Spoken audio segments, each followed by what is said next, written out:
রাজপথ আজ অবরুদ্ধ। দেখুন, এটা যে কোনো রাজপথ নয়, এটা হলো বাইপাস ভিআইপি রোড। আর এটি হলো এমনই একটি জায়গা যেটি হলো কলকাতার যত নামি দামি হসপিটালগুলোর মধ্যে একটি, Ruby general hospital, Dishan Fortis হসপিটালের ঠিক সংযোগস্থল রুবি মোড়। তো সেখানে এখন কয়েক হাজার মানুষ দেখুন রাস্তার উপর বসে তারা সেখানে অবরোধ করছে। কেন আজকে এই অবরোধ?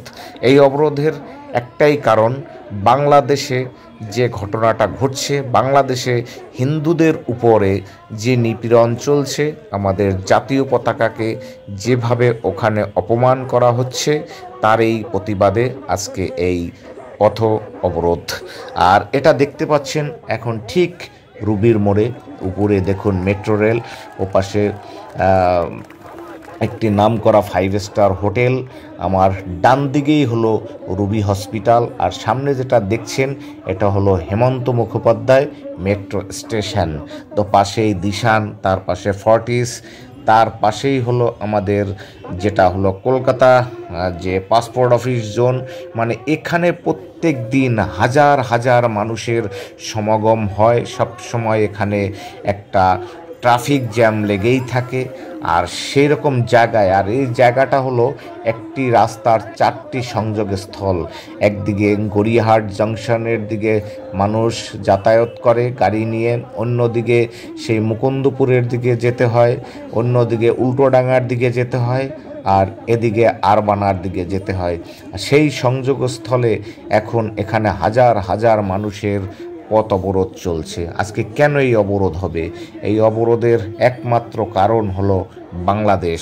আজকে আমাদের সেখানে সনাতনী হিন্দু ভাইরা যেভাবে অপমানিত হচ্ছে, যেভাবে খুন খারাপি হচ্ছে, তারই প্রতিবাদে আমরা আজকে বাংলাদেশকে জানিয়ে দিতে চাই যে আমরা সনাতনীরা কিন্তু রাজপথে নেমে গেছি। বাংলাদেশের সমস্ত সনাতনী ভাইদের বলছি, তোমরা ওখানে একটুও তোমাদের জায়গা ছাড়বে না, তোমরা কেউ তোমাদের বসত বাড়ি ছাড়বে না।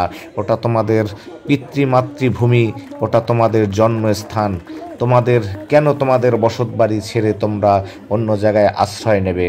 এইটা কোনো সময় করবে না। এইটা সম্পূর্ণ ওখানে যত আমার সনাতনী ভাই বোনেরা আছে সকলকে একটা কথাই বলবো, আপনারা হাতে হাত কাঁধে কাঁধ মিলিয়ে, কোনো ধনী গরিব, কোনো ব্রাহ্মণ, কোনো মুচি, কোনো চামার না দেখে সব এক জায়গায় মিলিত হয়ে আপনারা বসবাস করার চেষ্টা করুন। তাহলে দেখবেন আপনারা অনেক বড় একটা জায়গায় পৌঁছাতে পারবেন। আজকে আমাদের বাংলাদেশের একজন সনাতনী সন্ত, একজন সাধু, সেই চিন্ময় প্রভুকে আজকে বিনা দোষে বাংলাদেশের জেলে আটকে রাখা হয়েছে। কি তার দোষ ছিল? তার দোষ ছিল একটাই, সে সমস্ত সনাতনী মানুষদের বলছে আপনারা মিলেমিশে থাকুন, আপনারা সবাই এক হয়ে থাকুন। এইটাই হলো তার দোষ। তার কারণ সে সমস্ত বাংলাদেশি সনাতনী হিন্দুদের একটা জায়গায় আনতে পেরেছিলেন। সেইটা ওখানকার মৌলবাদী যে সরকার আছে, ইউনূসের যে সরকার আছে, সে ভয় পেয়ে গেছে, জানে এই চিন্ময় প্রভু যদি বাইরে থাকে তাহলে আমাদের এই দেশের যে আমরা যেটা করছি সেটা বিশ্ব দরবারে তুলে ধরবে। তবে আর সেটা কিন্তু বাকি নেই। তো সেখানকার মৌলবাদীদের আমরা বলতে চাই, আজকে কিন্তু বিশ্ব দরবারে কিন্তু এই জিনিসটা পৌঁছে গেছে। আজকে সারা পৃথিবীর যত সনাতনী মানুষ আছে তারা কিন্তু আজকে রাস্তায় নেমেছে। শুধু আমাদের ভারতবর্ষ নয়, সমস্ত America, Britain, Australia, Italy, Nepal, Bhutan, সমস্ত দেশে যেখানে যেখানে সনাতনীরা আছে সবাই আজকে এই চিন্ময় প্রভুর জেল যাত্রা নিয়ে তারা প্রতিবাদ করছে। কেন? একটা মানুষ তার একটা কথা বলতেই পারে। সে কি কোনো জঙ্গি? না সে কোনো খুনি? না সে কোনো মার্ডারার? সে একজন ধর্মগুরু। সে তার যে ধর্মের মানুষদের সে এক হতে বলছে। তার কারণ ওখানে যেভাবে মানুষকে, যেভাবে সনাতনী মানুষদের যেভাবে ওখানে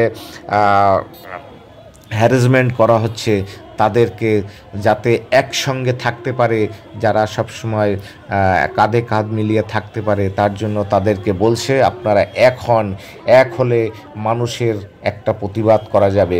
তো যাই হোক, এখানে আজকে সেই প্রতিবাদ চলছে। এখানে অনেক গুণীমানী মানুষরাও এসছেন, সমস্ত সনাতনী সংগঠনের লোকজন এখানে আছেন, যেমন ইস্কনের আমাদের কলকাতা ইস্কনের মানুষজন রয়েছেন, মতুয়া মহাসংঘের মানুষ রয়েছেন, এখানে ভারত সেবা আশ্রমের সাধু সন্তরা রয়েছেন, এখানে সমস্ত যেসব আমাদের ধর্মীয় যারা যেগুলো সংগঠন আছে, সব সংগঠনের এই মানুষ এখানে রয়েছে। তারা সবাই কাঁধে কাঁধ মিলিয়ে, হাতে হাত মিলিয়ে তারা আজকে এই রাস্তা অবরোধ করছেন।